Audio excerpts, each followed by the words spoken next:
Revelation 2071. From the 14th of September 1941.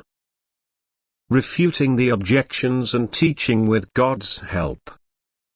Every objection is to be refuted with God's help. The human being must always be ready to call upon God in his heart. He must never rely on his own strength. He must start everything with God, that is, ask Him for His blessing, and thus also let heartfelt prayer precede the instructions of his fellow human beings. Then he will feel equal to every objection. He will, driven by God's Spirit, use the right words, grasp in a flash what is still unclear to him, and now be able to answer or explain every question in an understandable way. Intellectual thinking alone will not suffice to clarify questions concerning spiritual life. But since the opponent, whose objections are to be refuted, only raises them intellectually, every objection can be refuted with the help of spiritual strength, for spiritual working is stronger and makes every intellectual acuity weak and inadequate. The human being who lacks spiritual knowledge will always dispute the truth. Since he still belongs to the world, it is unacceptable to him, and his will resists it because the truth would determine a different way of life. And therefore it is an extremely difficult start to introduce people to the truth. And all means are used by the one who is the light to prevent people from accepting the truth.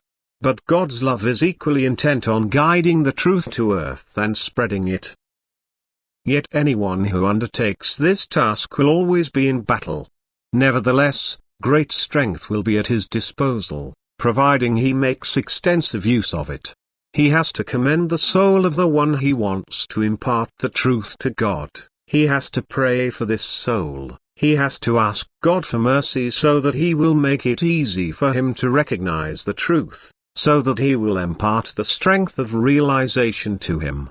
For prayer for the souls of fellow human beings, for their spiritual need, is unspeakably beneficial. And even if the human being resists and tries to refute everything, his resistance will become weaker and weaker the more selflessly the bearer of light commits himself to illuminating his fellow human beings' spiritual night. For God now stands by him. He speaks to people himself, so to speak. And if the heart is not completely hardened, the listener feels the strength of what he now hears, and it is no longer difficult for him to accept what is offered to him, that is, he moves it in his thoughts, and now the spiritual forces have access to the human being's heart and continue the spiritual work they have started by mentally trying to influence him.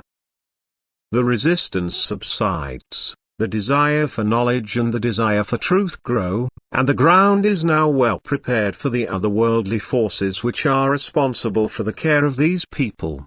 How these beings struggle for the souls entrusted to them on earth.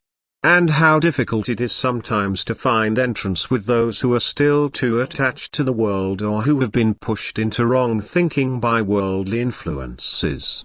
The spiritual hardship of the time is overwhelming, and the will to reject spiritual truths strong and almost unbending.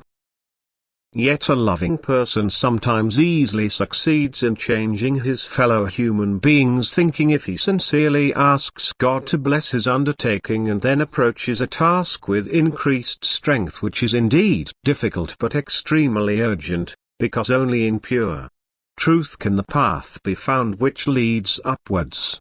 God allows the truth to reach earth in order to make it accessible to the whole of humanity. Consequently, He will also bless every effort which is aimed at spreading the pure truth amongst fellow human beings. Amen.